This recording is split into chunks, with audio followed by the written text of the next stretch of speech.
On n'est pas du monde, une émission proposée par l'équipe du Verbe, avec Antoine Malenfant et James Langlois. Cette semaine à l'émission, Emmanuel Lamontagne pourfend la muséification de plusieurs lieux de culte. Sarah-Christine Bourriane, elle enquête sur les fameuses terres des Sœurs de la Charité de Québec. Et Jean-Philippe Marceau élucide pour nous quelques mystères autour de la perception. Bref, on n'est pas du monde.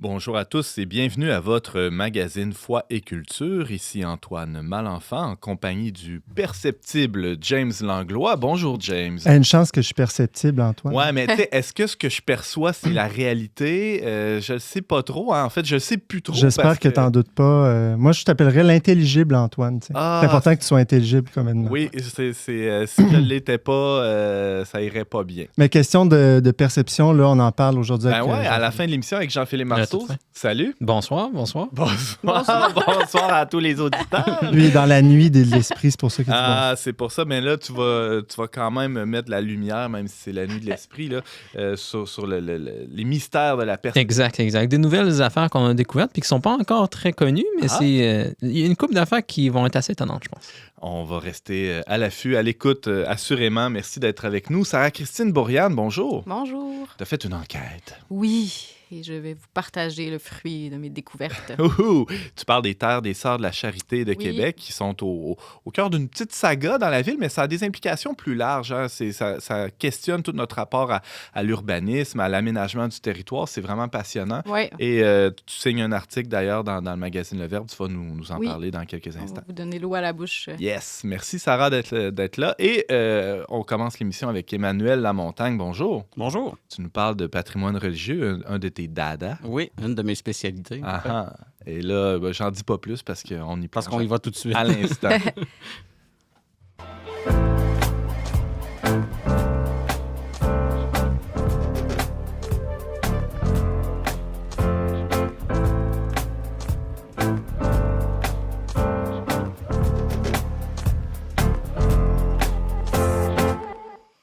Si on met entre parenthèses les contre-coups de la COVID-19, le tourisme religieux a vraiment le vent dans les voiles. La croissance du phénomène étant même, à certains endroits, inversement proportionnelle à la pratique religieuse. Ce qui n'est pas sans soulever d'intéressantes questions quant à la préservation du patrimoine religieux, hein, n'est-ce pas? Et pour en discuter, on reçoit le chroniqueur à On n'est pas du monde et doctorant en histoire de l'art, c'est bien ça? On peut dire ça. Oui. Tu peux juste dire Emmanuel aussi. Et appelons-le tout simplement Emmanuel Lamontagne, salut. Merci, au revoir. Ça, c'est Bonjour. Alors, ça fait un petit bout de temps là, que tu t'intéresses à la question. Déjà, tu avais publié même un texte chez nous, ça fait peut-être un bout d'années. 2-3 ans, certains. Intitulé « La tentation du Disneyland Cato », on y reviendra. Peux-tu, pour commencer, nous dresser une espèce de portrait de la situation? L'état des lieux, c'est quoi? Oui, en fait, c'est ça. Comme tu le disais dans l'introduction, le tourisme religieux, mais c'est en constante augmentation depuis plusieurs années. En 2015, il y avait déjà une étude qui avait été faite par la Corporation du tourisme religieux et par Tourisme Montréal qui prévoyait que le nombre de touristes dits religieux allait doubler d'ici 5 ans, donc d'ici 2020. Et comme on est rendu en 2022, on peut dire que ça s'est avéré. Évidemment, le COVID, la pandémie, a stoppé cette progression-là, comme dans tous les secteurs touristiques. C'est la même chose pour tout le monde. Ouais. Mais toujours est-il qu'il y a une tendance quand même lourde qui se dessine depuis plusieurs années. Emmanuel, définissons les termes. Qu'est-ce qu'on entend par tourisme religieux? Tout simplement, toute personne qui entre dans un lieu de culte, quelle que soit la raison qui l'amène là. Ah ouais. Donc, ça va du simple passant qui a vu que la porte était ouverte quand c'est ouvert et qui a décidé d'entrer voir un peu par hasard à la personne qui rentre pour prier, en passant par l'amateur de patrimoine qui va aller voir l'architecture, les œuvres d'art qui vont être...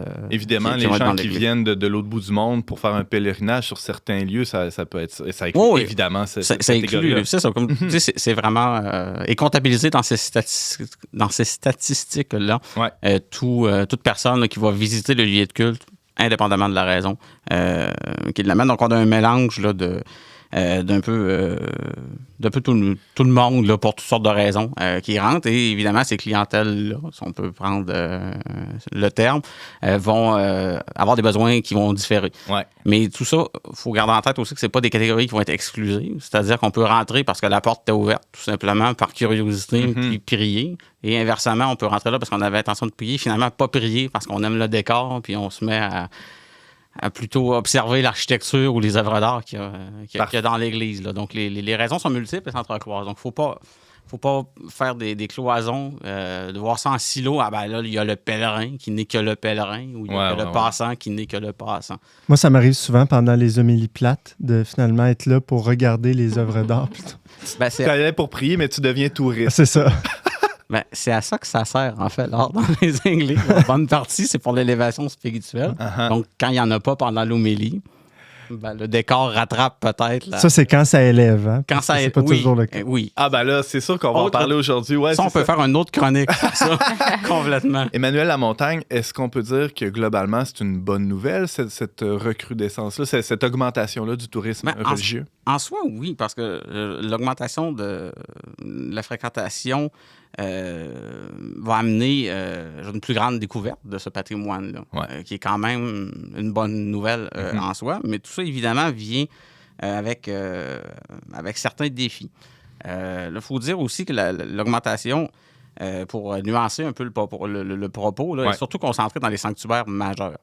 Donc, au Québec, là, on pense à Sainte-Anne-de-Beaupré, l'Oratoire Saint-Joseph, Cap de la Madeleine, Basilique de Québec, Notre-Dame à Montréal.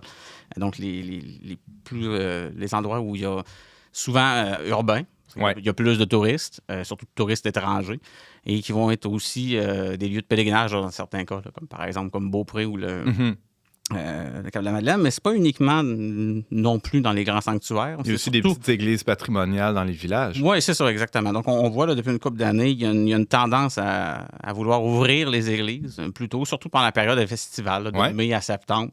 Je pense par exemple, là, les églises le long de la 138, entre Cap-Santé et Trois-Rivières, qui vont tous être ouvertes.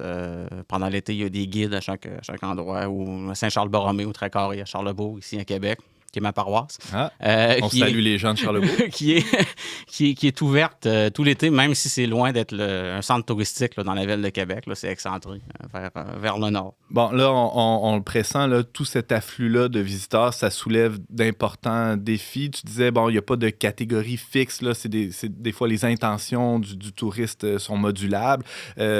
Mais il y a quand même des défis, juste par le nombre de personnes qui fréquentent le lieu en même temps, ça soulève des questions aussi. Comment on aménage ces lieux-là? C'est un peu là-dessus que tu t'es penché, Emmanuel. C'est ça. En fait, le premier des défis va être financier, en fait, pour les paroisses. C'est-à-dire que pour ouvrir, il faut qu'on paye un guide ou un gardien de sécurité. Il y a le choix, est-ce qu'on a un guide touristique ou simplement un gardien qui va surveiller que personne ne part avec les tableaux, là? Les assurances l'obligent. Hein? Ça, je tiens à le dire. C'est pour ça que pendant très longtemps, il y a beaucoup de paroisses, les églises ont été fermées. C'est que les assurances obligent à ce qu'il y ait une surveillance par rapport à la protection pour le vol. Donc, en partant, il y a le palier de la rentabilité. C'est-à-dire que si on paie quelqu'un, il faut au moins qu'on ait des revenus qui couvre au minimum la dépense, idéalement qu'il l'excède, pour aller chercher un revenu pour la paroisse là, qui peut servir à faire la catéchèse ou réparer le toit. Là, peu importe, ou les deux. Ou les deux, c'est ça, dans le meilleur des mondes, les deux. Donc, ça, c'est plus facile, évidemment, pour les sanctuaires nationaux, parce qu'il y a plus de monde. Les autobus de touristes qui vont arriver dans un petit village sont plus rares qu'à Sainte-Anne ou à Cap de la Madeleine. Exactement, c'est ça. Donc, c'est ça. Fait que ce tourisme-là, il y a des sources de revenus qui en proviennent de toutes sortes de manières, c'est-à-dire contribution volontaire, des gens qui vont mettre des dons dans les troncs, par exemple, la vente de lampions, de souvenirs. Donc, c'est pas une panacée, par exemple, parce qu'il y a bien des gens qui mettront rien, qui vont simplement entrer, l'église est ouverte, donc ils vont visiter l'église puis ils repartent. Est-ce que, je pose la question, peut-être que tu t'es pas attardé à ça, mais est-ce qu'on a des données sur c'est quoi le don moyen, le pourcentage de gens qui donnent ou donnent pas? Est-ce que, par exemple, les corporations de patrimoine religieux ont accès à ces données-là? Je dirais que c'est des données qui vont être plutôt dans les paroisses, qui ne seront pas nécessairement partagées. Au niveau de la corporation, je ne pourrais pas dire. Ça, je n'ai pas cette information-là. Je ne peux pas te la donner. Évidemment, tous les paroisses ont ces données-là, par exemple. Peut-être pas pour le don moyen, là, mais au moins de ce que ça rapporte, disons, d'ouvrir une fin de semaine ou de ne pas ouvrir. Ou pas là, de quel montant qu'on va être capable d'aller chercher. Mm-hmm. Justement, il y a une des solutions simplistes qui pourrait être de dire on va charger un droit d'entrée pour visiter l'église. On va s'assurer que 100% des gens qui rentrent payent. Donc, on va charger, je sais pas, 5 $ à la porte, une pièce à la porte, peu importe. Mais c'est pas une fausse bonne idée, ça? James, qui est paumé, là, qui voulait passer par là, puis juste rentrer prier, il va se buter à une... Il me regarde avec des couteaux des yeux. C'est sûr que... C'est pour ça que je dis que c'est un peu une solution simpliste. Ouais. Parce que là, on va arriver avec d'autres problèmes, si on fait ça. L'expérience a été tentée à certains endroits. Je pense à Notre-Dame-des-Victoires, ici à Québec, dans l'église à Place-Royale. Ça a été tenté il y a 5 ou 6 ans de ça. Ils chargeaient 1 $ à la porte pour entrer. Bon. Ce qui n'est pas la mer à boire. Je pense que c'est encore abordable même pour James. Donc, non, mais il répond pas. Je dis rien parce que honnêtement, c'est une situation qui me frustrait beaucoup. Ouais, d'arriver à pas pouvoir visiter des lieux de culte. Mais tu as aussi travaillé pour les calèches là, dans le Vieux-Québec. Tu avais peut-être les rétroactions des touristes là, face à ce genre de mesures-là? Ou à Québec, ça n'arrivait pas tellement. Là, tu vois, tu parles de Notre-Dame-des-Victoires. Moi, je ne savais pas. Là. Moi, je me souviens être allée pour prier. Puis là, j'étais comme, quoi? Comment ça qu'ils me chargent 1 $? Mais il y avait on pouvait aller sur le côté. Il y avait un espace. Une espèce d'allée de prière. Mais on était on restait à l'arrière quand même. Mais en Europe, c'est très commun. Hein? Oui, c'est ça. Il y a une question de culture dans ça. Je sais qu'à Notre-Dame, à Montréal, c'est comme ça depuis des années. Ça semble fonctionner. Ici, à Québec, ça a été un échec lamentable. Ça a duré un été. Et puis, au final, il y avait moins d'argent en chargeant à la porte que ce qu'il aurait ramassé dans un été comparable en don libre, en vente de lampions, et ainsi de suite. Parce qu'évidemment, si on me charge une pièce à la porte, moi, je suis dans l'optique que c'est un musée si je rentre là. Fait que mettre une pièce ou 2 $ ou 5 $ dans le tronc de don, ça va faire un petit peu tant pis. Là. J'ai déjà payé ma pièce dans le porte. Je pense que c'est l'optique que la majorité des gens ont eu. Donc, ça a duré un été. Puis, les gens sont prêts à payer aussi de l'argent peut-être pour aller visiter Notre-Dame de Paris ou, je sais pas, la cathédrale de Salamanque, mais pas pour Notre-Dame-des-Victoires dans le petit Champlain.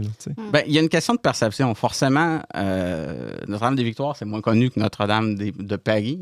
Si tu veux. Encore, à Notre-Dame de Paris, c'est gratuit là, pour être déjà allé. De mémoire, en tout cas, ça l'était. Ça fait longtemps que je suis allé, mais ça l'était. Mais c'est ça. Donc, ça amène une frustration. Veux pas, là, un peu comme tu disais que toi, ça t'aimerais pas là, de te faire charger pour entrer dans une église.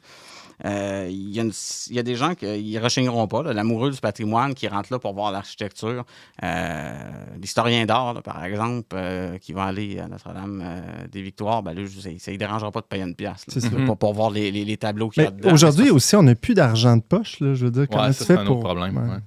Ouais. Mais Emmanuel, il y a d'autres avenues qui peuvent être explorées. Bon, la vente de cossins. J'allais dire cossins, bébelles, de statues, de chapelets. Il peut y avoir des boutiques. Mais j'imagine que ça soulève la question de où on la met, la boutique, comment on aménage le territoire, comment on sépare le sacré du profane aussi dans l'aménagement des lieux.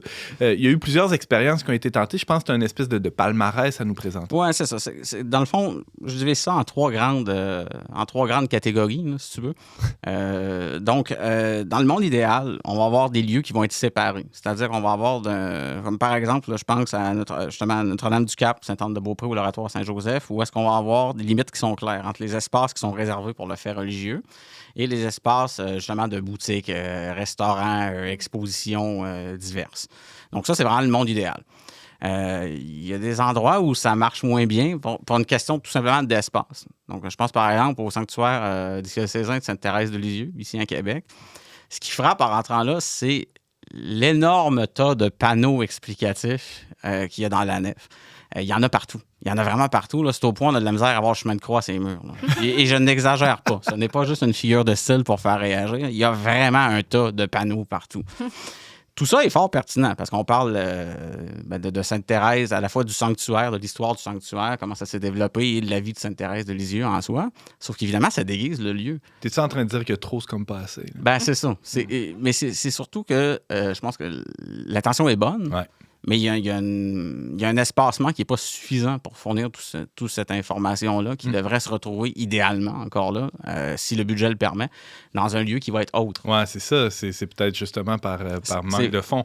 Il y a un point de saturation qui, à ton avis, a été dépassé là, dans ce cas-là. Il y a aussi d'autres exemples ou contre-exemples qui existent, Emmanuel, selon toi? Oui, c'est ça. C'est ce que j'appelle le Disneyland Cato, là, ou la tentation du Disneyland Cato, avec un exemple bien précis là, qui est celui de la cathédrale Notre-Dame de Québec il y a quelques années, où il y avait un employé qui était payé pour incarner Henri de Bernière.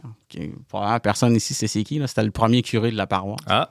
Donc, il y avait quelqu'un de costumé qui se promenait dans l'église pour incarner le dit premier curé de la paroisse. Habillé en prêtre. Habillé en prêtre, évidemment. Donc, ça, on appelle ça du reenactment. Là. C'est une technique muséale qui a fait ses preuves, là, qui est fort populaire, surtout aux États-Unis, en fait en Amérique du Nord, là, je devrais dire, qu'on pense à tous les villages d'antan qu'il y a un peu partout. Ouais. C'est ça le principe. Sauf que dans une église, quand on croise un prêtre, en général, on s'attend à ce que ça soit un vrai prêtre, pas un comédien. Ironiquement, souvent, il n'y a pas de vrai prêtre. Donc, ce que ça amène comme situation, c'est que la personne qui est habillée en comédien va se faire demander de bénir les chapelets qui ont été vendus à la boutique. Moi, j'aimerais ça avoir une confession. Ou, il y a toutes sortes de situations, ce qui fait que il y a un mélange des genres qui est vraiment pas souhaitable. Petit message envoyé au Non, mais je pense que c'est plus comme ça, de toute façon. Là, mais Non, mais on évoque des expériences qui ont été tentées, puis qui peut-être avec des résultats mitigés, en tout cas, à ton avis. Qui peuvent être des succès ou non. Là, mais tout ça, d'un point de vue muséal, ça défend, là, encore une fois, là, d'avoir cet employé-là, parce que ça fonctionne dans la mesure où il y a beaucoup de gens qui aiment ça. Moi, personnellement, je déteste là, le reenactment, le village d'antan. Mais là, mon problème, c'est avec la confusion des genres. Là. C'est ça. Mais il y a beaucoup de gens qui aiment ça. Donc ça peut fonctionner. Puis c'est une idée qui va se défendre. Là. Si au niveau de la portion musée du lieu, ça convient, pour ce qui est du lieu de culte, ben là, c'est là que ça pose peut-être problème. C'est peut-être de l'avoir dans la nef, le problème. Parce que s'il y a, le musée, ben là, c'est clair que ce ne sera pas le prêtre là, comme tel. Évidemment, l'employé va le dire là, la plupart du temps, mais ça aussi, ça amène la frustration. Ça aussi, là. C'est bon. Hey, c'est tout le temps qu'on avait, Emmanuel, mais déjà, on a planifié une suite à ça. J'ai très hâte, hein, évidemment. On parlera aussi des différents objets qui sont vendus ici et là en lien avec le comment je avec la muséification. Ouais, c'est ça. On va y aller de même. C'est ça. Donc, la prochaine chronique à suivre. Sur ce sujet. Merci, Emmanuel Lamontagne. On peut lire ton texte « La tentation du Disneyland Cato ». C'est sur le _verbe.com. À très bientôt. Merci.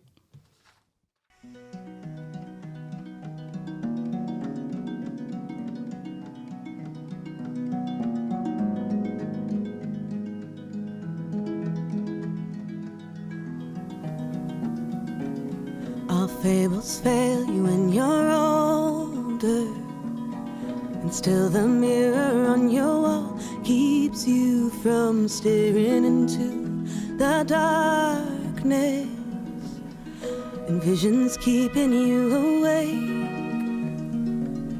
In fairy tales you try to stay, they echo back at you like a chorus. When you're still too young to know, you've been living for a ghost, spinning fables where the brightest colors fading.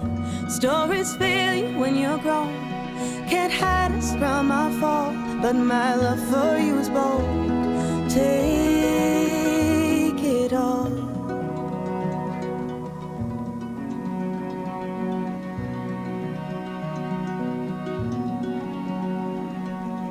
I found my old friends back at home, and for my father I had all the answers, paid a price for pretending. Heroes and villains I had made, they're all I have left of my day, in one more page of unwritten endings. Am I still too young to know? I've been living for a ghost. In my mind the brightest colors are unfading. Stories fail you when you're grown, don't believe them anymore. My love for you is bold, but it won't save you My love for you is bold, but it won't change you. My love for you is bold. Take it all. How long can I keep going? Stories I've told still can't save my love. How do I be bold? How do I?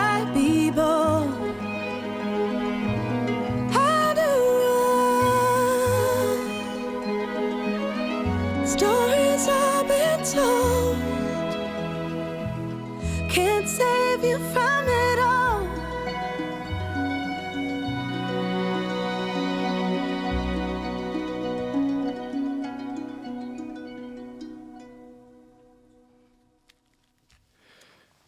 Vous êtes avec Antoine Malenfant Labarre, dont n'est pas du monde. On vient d'entendre Fables de la chanteuse ontarienne Baja Boulat.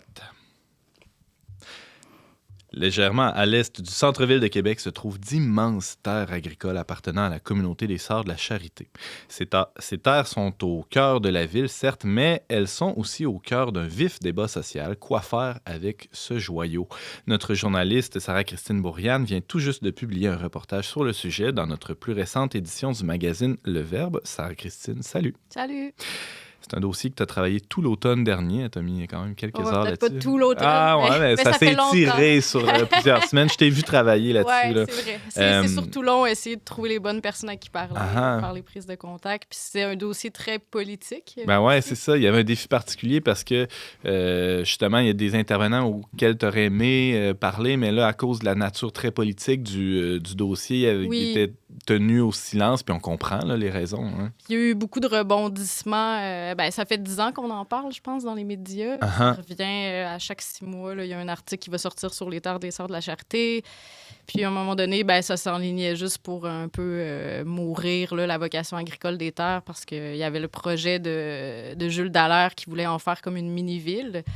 Puis, il y avait beaucoup comme, de voix citoyennes qui se sont levées, d'organismes communautaires qui ont dit ces terres-là ont une valeur agricole. Là. C'est pas rien, des terres fertiles comme ça. Je lisais qu'il y en avait seulement comme 2% dans le Québec, là, des terres cultivables. Donc, il y avait tout un débat autour de ça. Puis finalement, le gouvernement du Québec n'a pas accepté, c'est ça, le dézonage.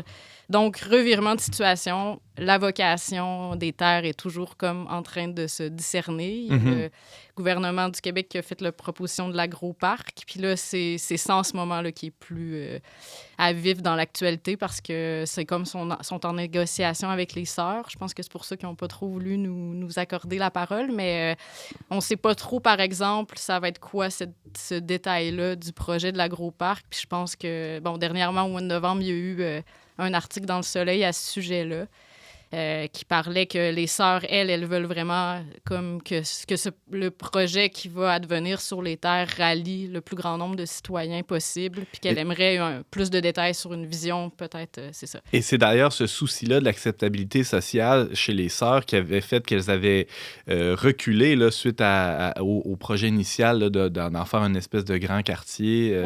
En partenariat avec l'entrepreneur Michel Dallaire. C'est intéressant, c'est ce souci-là qu'elle porte. C'est pas nouveau, ce souci-là de s'inscrire dans la communauté. Ça date de déjà plusieurs années. Oui, mais avant d'aller plus loin dans ça représente quoi comme espace? Oui, raconte-nous un peu comment ça ressemble à quoi. C'est vaste, hein? C'est 200 hectares, de près de 2 km². Des fois, on a du mal à s'imaginer. C'est comme en 2 parcelles. Puis c'est vraiment comme enclavé, c'est c'est ça, tous les développements de la banlieue, mais c'est vraiment spécial parce que c'est comme une très, très grande terre. Tu regardes ça sur Google Maps, puis tu vois qu'il y a un gros espace. Puis, donc, c'est des terres... là, maintenant, il y a de la culture de soya depuis 2008, mais quand même, c'est tout un espace à exploiter là, qui est une richesse, là, c'est ça. Et historiquement, les Sœurs de la Charité s'en servaient pour quoi? Mais il y avait, c'est ça, une ferme dessus. En fait, les sœurs sont... Je pense que c'est des terres qui étaient cultivées avant. Mais quand les sœurs sont arrivées, je pense à la fin du 19e siècle, le gouvernement leur a demandé de s'occuper en fait d'un hôpital qui s'appelait l'hôpital Saint-Michel-Archange, qui est devenu Robert Giffard. Qui est devenu l'Institut de santé mentale. C'est ça. Donc, c'est un lieu où on accueillait des patients qui étaient psychiatrisés. Puis les Sœurs de la Charité de Québec, bon, eux, ils œuvraient là, dans beaucoup de domaines, autant en éducation qu'en santé, puis ils ont accepté le mandat. Puis moi, ce que j'ai découvert dans mes recherches, c'est qu'ils ont vraiment été pionnières là, en matière de sociale, là, si je peux dire, là, de combiner, en fait, c'est ça, agriculture et soins des malades. Parce qu'il y avait un espèce de souci de soins holistiques, là, ou de soins de toute la personne et pas de la réduire à ses troubles de santé mentale, mais justement d'où le désir d'insertion de ces personnes-là dans une certaine activité économique. Oui, exactement. Donc, j'ai parlé à un géographe qui s'intéresse à des questions patrimoniales, puis à tout cet héritage-là, dans le fond, des sœurs. Il ne regarde pas comme l'héritage des sœurs comme une relique du passé ou un objet figé, mais il se demande de quelle manière les sœurs, ce qu'elles ont fait, peut continuer à être agissant, vivant. Puis, c'est ça, toute leur manière. Lui, il me disait, elle considérait, c'est ça, la personne au centre. Tu sais, maintenant, on est comme un petit peu peut-être habitué de voir ces pratiques-là. Mais à l'époque, c'était quand même une innovation. Ben ouais. Puis elles, quand elles arrivaient là, les patients étaient, tu sais, je lisais dans les archives, j'ai lu un mémoire de Manon Bouliane, une anthropologue qui s'est intéressée à ce phénomène-là. Qui étaient comme les malades étaient carrément attachés, assis, se lavaient comme toutes dans le même bain avec de l'eau sale. Il y avait vraiment des conditions, tu sais, pas très respectueuses. Puis à l'époque, c'est ça, les théories de Pinel, elles les ont mis en pratique, là, de dire qu'on veut humaniser, on veut faire en sorte que le malade, en fait, soit... travail ou en tout cas, il soit plus intégré plutôt que juste immobile comme ça, à rien faire. Donc, qu'est-ce qu'elles ont fait? C'est qu'elles l'ont fait travailler carrément... sur la ferme. Oui, puis ça donnait une certaine fierté. Puis, puis ils vivaient aussi en autarcie puis en autosuffisance. Ah, c'est ce qui est intéressant, c'est qu'ils pouvaient nourrir avec tous les légumes qui étaient cultivés. Toutes les sœurs, toutes les patients, tout le monde était nourri avec des super bons légumes bio. Wow. Aujourd'hui, c'est tendance. Là, certifié. Mais... c'est ça. Ouais, donc, c'était vraiment une innovation pour l'époque. Puis, c'est ce patrimoine-là qu'on cherche à essayer de poursuivre. Ouais. C'est sûr que là, il y a eu toute une évolution dans l'histoire. Là. Je disais que dans le pic des années 60, il y avait 5200 patients qui étaient nourris. Là, fait que c'est pas rien. Là. Mais à un moment donné, là, il y a eu la désinstitutionnalisation. Gros mot à dire. 3 fois. Non, c'est ça. Désinstitutionnaliser l'Institut.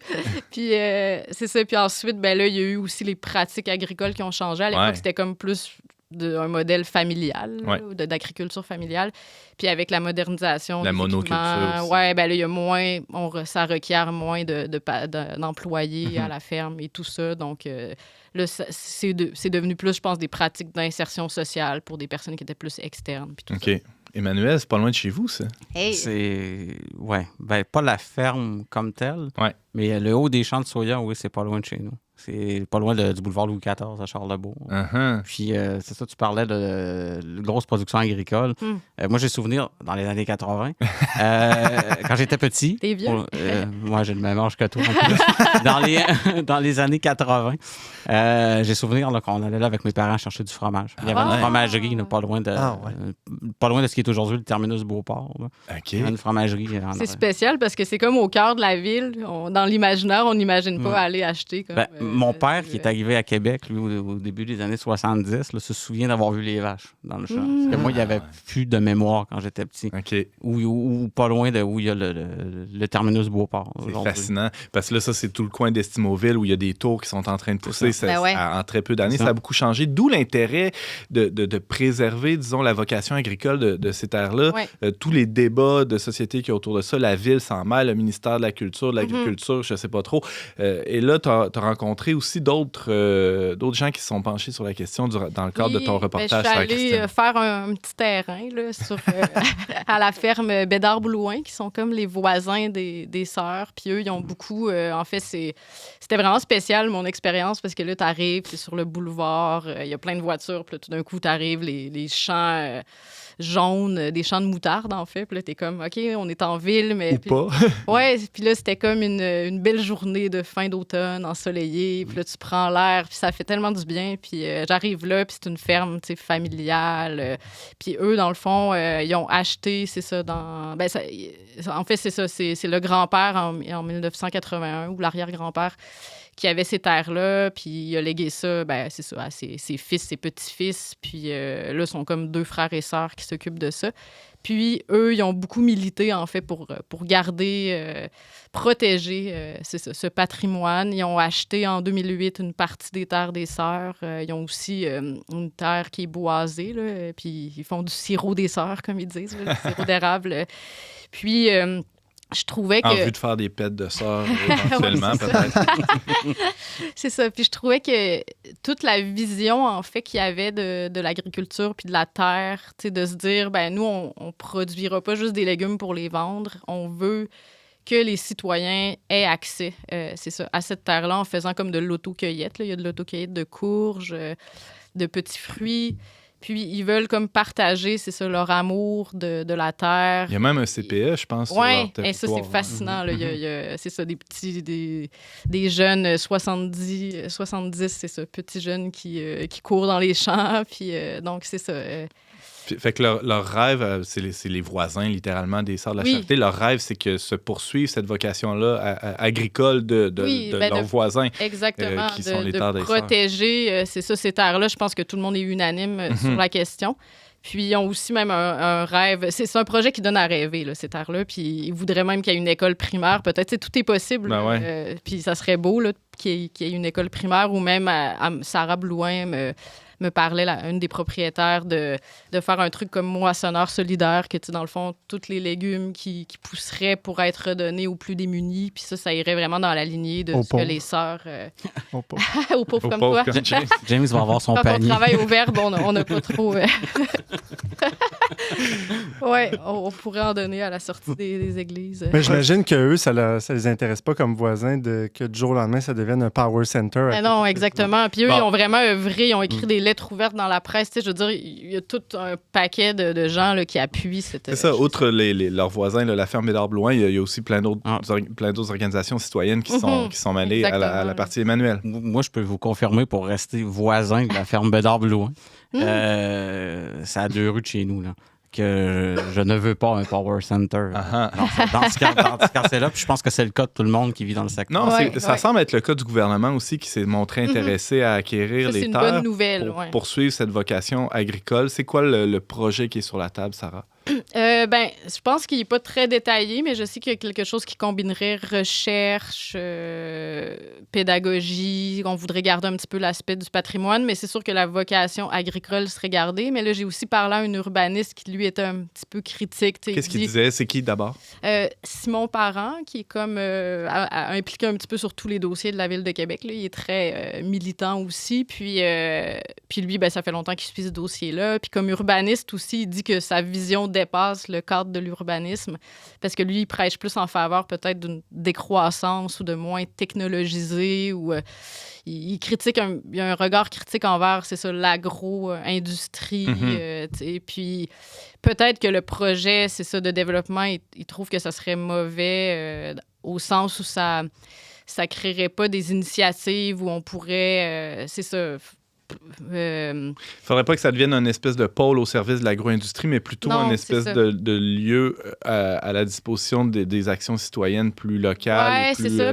Est-ce que c'est ça qui... Oui. Je me trompe? Est-ce que c'est ça qu'il dit? Puis aussi, essayer peut-être des méthodes comme plus la permaculture, l'agriculture plus forestière, ou essayer d'innover en matière d'agriculture qui soit plus respectueuse du territoire, de moins voir le sol comme quelque chose qui produit. Comme, par exemple, c'est critique beaucoup le fait qu'on voit le sol comme une marchandise, ou comme que ça a de la valeur parce qu'il y a le potentiel de mettre de l'immobilier dessus. Mais est-ce qu'on considère la valeur du sol elle-même? Est-ce qu'on en prend soin? Parce que c'est ça qui va faire qu'on va pouvoir redonner aux générations futures. C'est un sol dont on s'occupe. Emmanuel. As-tu eu des échos de la mairie de Québec? Parce que on vient d'avoir des élections, on a changé de maire. Y a-t-il une position qui a été émise sur ça? Je pense qu'ils veulent conserver. Je pense que le projet d'agroparc, j'ai l'impression qu'il a quand même fait l'unanimité, mais on ne sait pas trop non plus qu'est-ce que c'est, donc ça va. Mais je pense que la ville veut évidemment là, que ça soit, la vocation agricole soit conservée. Ça, je pense que c'est unanime, mais je ne sais pas toi, ça, Antoine. Non, à mon sens, j'ai pas vu passer de déclaration là, de la nouvelle administration sur ce sujet-là, mais ça viendra assurément. C'est un peu sur la glace aussi là, avec les mesures sanitaires. Non, mais surtout vu que les négociations sont encore en cours entre le gouvernement et les Sœurs de la Charité pour voir quelle forme va prendre le nouveau partenariat. Ils ont reçu beaucoup de propositions, là, mais l'idée, ça serait que la ville soit impliquée, que les citoyens soient impliqués, parce qu'il y en a plein qui ont des idées, puis ça peut vraiment être porteur d'un projet qui soit rassembleur, puis... C'est ça, je pense que l'agriculture, dans son essence, a cette vocation-là aussi de lier. C'est un lien social. Puis en plus aussi pour... si mon parent aussi me parlait beaucoup, évidemment, là, d'écologie, de se dire... en ce moment, la nourriture qu'on consomme au Québec, on en produit seulement 30 %. Donc, dans un contexte où il y a une fragilisation des systèmes, on le voit avec la pandémie, si on est dépendant. Les systèmes de distribution. Exactement. Puis plus on est comme autosuffisant alimentairement, puis ces terres-là pourraient permettre, en tout cas, un pas en ce sens. Donc, ils ne vont pas alimenter tout d'un coup toute la ville de Québec, là, mais quand même, ça va. Mais ça peut donner un coup de main. Oui, exactement. C'est intéressant, Sarah-Christine Bourriane. On peut lire ton reportage dans la plus récente édition du magazine Le Verbe. C'est intitulé... Comment ça s'appelle? Cultiver le bien commun, les terres des Sœurs de la Charité à Québec. Un dossier à suivre, évidemment. Et merci pour ce tour d'horizon et merci de nous avoir fait prendre l'air un peu avec ce reportage. À très bientôt, Sarah-Christine. Merci.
Toujours Antoine Malenfant au micro d'On n'est pas du monde. On vient d'entendre la pièce Le Pan impossible de la chanteuse Lisandre. On la connaît, elle, hein, James? Oui, elle a fait la jeune pianiste dans le film La Passion d'Augustine qui est sorti environ... De Léa Poul, ça fait déjà en 2015. 4-5 ans de ça. Hein, ouais. Merci pour la découverte. Régulièrement, en se levant le matin, on se demande est-ce que ce que je vois, je le vois vraiment? Hein? Je sais pas, vous me posez pas ça comme question. Et si je le vois-je seulement grâce à mes yeux ou y a-t-il d'autres éléments qui interviennent dans la perception des choses? C'est des questions que vous vous posez aussi, non? Mais moi, c'est drôle parce que ce matin même, j'ai vécu un truc de perception. Comme ça. C'est rare, ça m'arrive, là, mais ce matin, ça m'est arrivé. Ben là, on va laisser la chronique commencer, mais tu nous donneras ça comme exemple. Ça, si vous voulez, plus tard. Oui. Bon, alors, bien que vous fassiez partie de ces gens comme James ou pas, la chronique d'aujourd'hui risque de vous intéresser parce que c'est Jean-Philippe Marceau qui l'a fait. Salut, Jean-Philippe. Salut, merci. Tu nous parles de perception aujourd'hui. Aide-nous à bien percevoir la chose. Exact, parce qu'en fait, tantôt, tu me posais la question, est-ce que nous, on se pose la question, oui ou non, y a-t-il quelque chose de plus que juste les yeux dans la perception? Puis pendant très longtemps, naïvement, les gens pensaient qu'en fait, c'est pas mal juste ça, là, c'est juste des yeux, puis il y a des objets, puis tu les vois, puis c'est là que ça finit. Puis depuis quelques décennies, en sciences cognitives, on s'est rendu compte que c'est vraiment, vraiment plus compliqué que ça. C'est arrivé dans quelques branches des sciences cognitives. Une des places où c'est arrivé, puis c'était le plus drôle, je pense, c'était en robotique, où les gens se sont dit, OK, on commence à faire des intelligences artificielles. Il y a des robots qui jouent aux échecs, des choses comme ça. Ça commençait à être impressionnant. Puis des gens qui se disaient, ben, tu sais, la vision, c'est facile, parce qu'après tout, c'est simple en général, la vision. Fait qu'on va mettre une caméra sur nos ordinateurs, puis ça ne devrait pas être trop long qu'on va être capable de leur faire voir des choses, puis dire qu'est-ce qu'ils voient, etc. Fait que, célèbrement, c'est un des plus grands roboticiens des débuts de la robotique, qui s'appelle Marvin Minsky, il travaillait au MIT au début de la robotique, justement, puis dans les années 60, il a demandé tout simplement à un de ses étudiants non gradués, là, pendant un stage d'un été, mets donc une caméra sur un ordinateur, puis fais-lui voir qu'est-ce que l'ordinateur voit. Puis évidemment, ça n'a pas marché, puis 50 ans plus tard, en fait, on n'a toujours pas réglé le problème. Mais la raison pourquoi, c'est parce qu'en fait, le passage de la multiplicité à l'unité est vraiment compliqué à faire. C'est un problème philosophique. Là, mettons, on regarde un verre devant nous. Je pourrais vous décrire pendant des années les détails du verre, si je veux. Comme il y a de la lumière de telle façon, à telle place, il y a la courbe à telle... Je pourrais parler des détails à l'infini, c'est ça. Mais étonnamment, nous, quand on regarde le verre, tout de suite, on voit un verre comme une chose. C'est fou, là, ce passage-là qu'on est capable de faire. Puis là, on s'en rend pas compte parce que les adultes, on a appris à percevoir les choses comme ça. Mais on est capable de voir chez les enfants, en fait, qu'ils doivent faire ce genre d'apprentissage-là de perception des choses. Spécialement dans les premières années d'apprentissage du langage, j'imagine. Ouais, ben même avant ça, avant même le langage, c'est sûr qu'avec le langage, tu es capable d'aller beaucoup plus loin, mais même déjà, à la naissance, les enfants, en fait, ils n'ont pas tous, même les matériaux physiques pour voir les choses comme il faut. Les yeux ne sont pas totalement développés, mais outre ça, même si tu considères les morceaux qu'ils ont, ils ne sont pas capables de voir encore les choses. C'est un peu chaotique comme expérience de vision. Puis, une bonne façon de le voir puis de le comprendre pour des adultes, ça vient de notre branche des sciences cognitives. C'était un neuroscientifique américain qui s'appelle Bach Irita, qui a créé un appareil qui permet de voir par la langue. Puis, la façon dont ça fonctionne, c'est, imaginez ça, vous mettez un genre de casque, OK, avec une caméra dessus, puis il y a des électrodes qui correspondent à ce que la caméra perçoit. Ces électrodes-là, tu les mets sur ta langue. Fait que là, des picotements qui correspondent à ce que la caméra perçoit. Puis évidemment, quand tu mets ça, tu fermes tes yeux, tu vois rien. Tu sens juste que ça pique sur ta langue. Sauf que, étonnamment, si tu bouges avec ce casque-là, tu essaies de percevoir les choses. En dedans d'une heure, tu commences à voir des objets autour de toi. C'est rough au début comme perception, mais au lieu d'avoir un genre de chaos à indifférencier, de multiplicité, tu commences à voir des formes, à voir des unités. Une représentation mentale de ton environnement. C'est ça. OK. Puis après quelques heures, ça devient en fait assez bon comme vision, que les gens sont capables de se déplacer librement, même d'attraper des objets, d'identifier des choses. Pas sérieux. Ouais. Puis il y a des gens qui font l'expérience, puis c'est décrit comme voir le monde en bulle. C'est ça, un peu la façon de décrire à des gens qui n'ont pas fait ce genre d'expérience-là. Okay. Mais les personnes aveugles, je pense qu'ils compensent en développant d'autres sens pour visualiser leur environnement d'une certaine manière. Ben, ça se peut. Entre autres, il y a des gens poussés à l'extrême qui vont développer l'écolocation, qui sont aveugles. Il y a plusieurs personnes, c'est pas une énorme proportion. L'écolocation, c'est ça? Ouais, ben comme les sauves-souris, là, c'est ça, ouais. Ils vont claquer la langue. qu'ils se trouvaient un coloc. Ouais, moi aussi, c'est pas la colocation. Mais ils vont cliquer de la langue, puis s'il n'y a pas énormément de gens aveugles qui réussissent à se développer cette habilité-là, mais c'est quand même quelques dizaines au monde qui sont capables de le faire, qui vont être capables de percevoir les objets autour d'eux. Il y en a qui peuvent comme faire du rollerblade. C'est quand même assez impressionnant, des gens avec qui se déplacent comme ça. Mais ça, c'est... Non, le point plus général, c'est que cette façon-là de passer de la multiplicité confuse à l'unité intelligible... L'unité de l'idée, là, tu veux dire? Oui, c'est ça, de voir une forme, disons, qui rassemble la multiplicité. C'est ça, en général, la perception. C'est quelque chose qu'on apprend. Puis c'est ça qui est vraiment dur à faire apprendre à nos machines. Ah, ouais. Puis, juste la raison pourquoi je veux parler de symbolisme aussi dans la chronique, c'est que ça, en général, ce passage-là de la multiplicité à l'unité, c'est ça qu'on étudie dans le symbolisme. C'est quoi les formes, c'est quoi les patterns qui vont rassembler du chaos confus. Puis on peut faire des analogies en différents niveaux après ça. La façon dont on perçoit certaines choses va avoir des échos dans la façon dont on perçoit certaines autres choses, parce que c'est toujours le même esprit humain qui condense les réalités. Exemple. Justement, passer à d'autres niveaux, parce que cet apprentissage-là, ça passe pas juste pour la perception des objets, ça se passe aussi pour la perception de choses beaucoup plus complexes, comme des vérités au niveau humain ou au niveau spirituel aussi. Ah ouais. Fait que la façon dont un enfant va apprendre à percevoir des émotions puis des personnalités aussi, ça suit encore ce principe-là. Ça commence avec quelque chose de chaotique. Avec la pratique, l'enfant va réussir à voir les unités dans les choses. Fait que les nouveau-nés, ils n'ont pas non plus de personnalité très cohérente avec des émotions claires puis la capacité de percevoir des émotions chez d'autres personnes. Puis ça, on le sait aussi, notamment en des travaux intéressants en psychologie infantile où il y a des gens qui regardent, par exemple, avec des caméras très précises, qu'est-ce qui se passe sur les visages des mères avec leur nouveau-né. Puis ils sont capables de voir que, en fait, l'enfant en lui-même, c'est très désordonné. Son expérience comme interne, puis ce qu'il projette, c'est très chaotique. Un peu comme, si on imagine la personne avec son casque tout à l'heure, là, qui reçoit des picotements sur la langue, là, puis qui n'est pas encore capable de voir c'est quoi les formes qui sont autour de lui. C'est un peu ça l'expérience, disons, au niveau des émotions de l'enfant. C'est très chaotique. Juste, il y a un concept là, dans la psychologie infantile, la permanence de l'objet, savoir que quand tu ne vois plus l'objet, il est quand même là. Ça, chez l'enfant, ça prend quelques années. Ouais. C'est une autre chose qu'il va devoir apprendre. Puis, mettons, pour parler des émotions spécifiquement, c'est quand même fou. Ils sont capables de regarder avec des caméras spéciales. Les humains, en temps normal, à moins d'être entraînés pour ça, tu t'en rendras pas trop compte. Mais disons, l'enfant va, dans son état un peu chaotique, faire une certaine expression faciale ou auditive, etc. Puis la mère va capter ça, puis va réagir en conséquence. Puis c'est en réagissant de la bonne façon qu'elle va finir par former l'esprit de son enfant.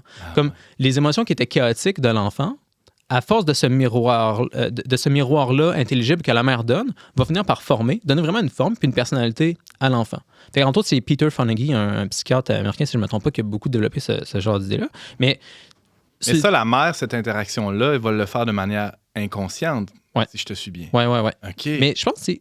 Puis les choses dont je parle là, c'est des exemples qu'on a chez les enfants, mais une fois qu'on a en tête cette structure-là de passer du confus à l'intelligible, on peut se rendre compte que nous aussi, les humains, on a ce genre d'expérience-là tout le temps. Entre autres, tu peux habiter avec, je sais pas, ton époux, ton épouse depuis des années, mais découvrir après, je sais pas, justement 5 ans, que quand ton époux, ton épouse fait tel genre d'expression de telle affaire, ça veut dire telle émotion, en fait. Tu viens d'apprendre à décoder quelque chose de nouveau. Alors qu'objectivement, c'était la même... Ouais, tu recevais les mêmes données, tu sais. Les mêmes données. C'est ça. Comme, tu sais, on parle, mettons, de l'enfant qui apprend à percevoir des objets autour de lui ou la personne avec le casque qui apprend à percevoir les objets. Tu sais, la caméra reçoit les mêmes objets, reçoit les mêmes photons, que tu saches ou non comment interpréter ces photons-là. C'est l'interprétation qui s'ajuste ou qui s'affine, c'est ça, avec le temps. Avec l'expérience aussi. Exact. La capacité à voir des formes intelligibles derrière le chaos multiple. C'est comme on dit souvent, ma perception de cette personne-là a changé. Ouais. Tu dis ça souvent, toi. Oui. Puis, après ça, là, j'ai parlé au niveau des objets, j'ai parlé au niveau des émotions puis des personnes, mais on peut aller aussi au niveau moral puis spirituel. Ouais. Parce qu'au niveau... Ça, c'est un autre développement assez excitant en psychologie, dans les sciences cognitives. Il y a un champ qui s'appelle la psychologie morale. C'est surtout fondé par un Américain qui s'appelle Jonathan Haidt à l'Université de New York. C'est peut-être des dernières décennies, mais il a étudié le développement de la perception morale chez l'humain comme reposant chez certaines papilles gustatives morales qui appellent. De la même façon que pour apprendre à percevoir les choses, mettons, percevoir les objets avec tes yeux, tu as certains cônes, puis etc. dans tes yeux. Pour percevoir les goûts dans les choses, tu as certaines papilles gustatives, mais pour percevoir des structures morales dans le monde aussi, il voit qu'on aurait des genres de papilles gustatives morales, des morceaux de base pour construire notre perception. Il y aurait entre autres, par exemple, le dégoût, qui, à la base, le dégoût, c'est une émotion qui va arriver directement face à quelque chose qui est biologiquement dangereux. Mettons, tu vas être dégoûté de des cadavres ou des choses qui peuvent vraiment te contaminer.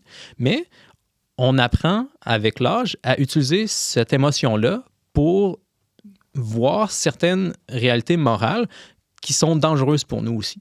Le fait de percevoir, disons, un pathogène comme quelque chose de dangereux, ça peut aussi être utilisé pour voir que, je sais pas, quelqu'un qui brûle un drapeau, par exemple, d'un pays, c'est quelque chose qui peut être dégoûtant à voir parce que ça menace l'intégrité structurelle de ton pays de la même façon que une bactérie menace l'intégrité structurelle de ton corps, par exemple. Fait que un sens ou une émotion qui est utilisée à un niveau plus bas de la réalité, comme biologique, par exemple, peut être utilisé pour percevoir des réalités morales qui sont plus complexes. Puis, il a réussi à voir que différentes personnes partent avec différentes émotions morales à la base. Entre autres, il étudie beaucoup pourquoi est-ce que certaines personnes deviennent conservatrices ou plus libérales. Ça aurait beaucoup à voir avec le fait qu'on a des papilles gustatives morales différentes à la base, mais on peut quand même apprendre, en interagissant avec le monde, à voir les patterns, à voir les structures morales qui sont autour de nous. Puis ça va être un peu différent, justement, dépendamment de la structure morale, mais reste que les gens peuvent apprendre à voir les choses de mieux en mieux. Puis ça, on s'en rend compte comme adulte aussi. Ça va arriver que 5 ans plus tard, tu te rends compte que telle chose que tu avais faite qui te paraissait bien, finalement, c'était mal. Tu vas. Puis c'est pas juste, disons, un raisonnement abstrait là, qui va dire maintenant que je connais telle théorie morale, je suis capable de déduire par tel syllogisme que telle chose était mal. C'est immédiatement, tu vois tout de suite. De la même façon que tu regardes le verre puis tu vois un verre, tu vois pas une multiplicité, puis tu n'as pas besoin de faire des calculs, etc. Tu apprends à voir que dans telle situation morale, ça, c'est mal. Puis c'est aussi simple que ça, c'est aussi immédiat que ça. De la même manière que tu peux apprendre à aimer un vin que tu trouvais pas bon avant, là, maintenant, avec tes papilles gustatives, tu peux le développer. Exact, tu peux développer cette perception-là. Puis, oui, vas-y. J'avais envie de finir peut-être sur un exemple de ça qui est vraiment frappant. Surtout pour des chrétiens, c'est vraiment une belle histoire à garder en tête pour comprendre la façon dont la perception fonctionne en général. C'est-à-dire la façon dont l'évangile de Saint-Luc se finit avec les disciples en route vers Emmaüs. Parce que je ne sais pas si vous vous rappelez de cet épisode-là, mais il y a 2 disciples qui se déplacent parce que Jésus est mort, puis là, ils sont découragés, ils ne comprennent pas trop ce qui se passe, la tombe est vide. Puis là, il y a quelqu'un qui arrive qu'ils ne reconnaissent pas. C'est Jésus, mais ils ne le reconnaissent pas. Puis là, Jésus, il parle avec eux, il leur pose des questions. Éventuellement, ils vont s'arrêter. Jésus va leur expliquer les Écritures, leur montrer à comprendre comment voir Jésus dans les structures narratives de l'Ancien Testament. Ensuite, ils vont faire quelque chose de physique aussi. Il va briser le pain puis leur donner l'Eucharistie. Il va faire des choses, il va pratiquer. De la même façon que quelqu'un avec son casque là, pour apprendre à voir, doit comme faire des choses physiquement là, pour apprendre à pratiquer. Puis après ça, justement, à la fin de cet épisode-là, les 2 apôtres ont les yeux ouverts où tout d'un coup, ils voient que c'était Jésus qui était devant eux depuis tout ce temps-là. Leurs yeux reçoivent les mêmes signaux qu'ils recevaient depuis le début, mais maintenant, ils ont réussi à voir, parmi la multiplicité, la structure intelligible qu'il y avait le Christ devant eux depuis tout ce temps-là. Est-ce qu'on peut faire ça nous autres aussi? Dans notre quotidien, voir le Christ là où on pensait. Peut-être que le Christ est en James présentement, puis je le vois pas. Ouais. Ben, on est censé tous apprendre à faire ça, justement. Imperceptible. Ouais. Ben, la messe, c'est la même structure, en fait, que les disciples en route vers Emmaüs aussi. Là, de nous faire expliquer les Écritures, puis après ça, de manger le pain que Jésus nous donne, pour apprendre à voir Jésus aussi à la messe. Mais après, ça transfère pour apprendre à voir Jésus présent dans nos frères et sœurs aussi. Le réel étant là, il nous reste à ajuster notre perception de ce réel-là. Oui, c'est ça. Il faut qu'on développe notre sens spirituel, notre perception spirituelle.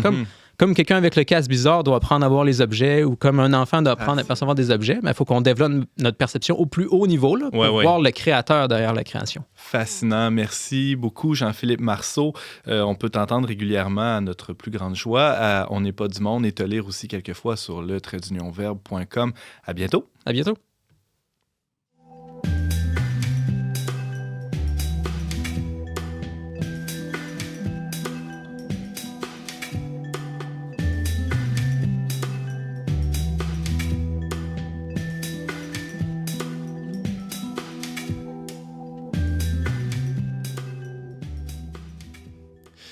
C'est tout pour cette semaine, mais avant de se quitter, quelques suggestions culturelles de nos chroniqueurs. Sarah-Christine Bourriane, qu'est-ce que tu as pour nous? Oui, j'ai regardé le film documentaire Errance sans retour. Ça fait un petit bout qui est sorti, mais ça traite, c'est ça, d'un enjeu qui est toujours actuel. Là, le peuple Rohingya qui est comme exilé de la Birmanie, puis... minorité musulmane persécutée, puis je pense qu'ils sont comme 600 000 à vivre dans des camps, à être apatrides, à plus avoir d'avenir. Puis il y a un couple de Québec, des documentaristes qui font vraiment des traits de ces enjeux-là d'une manière très humaine.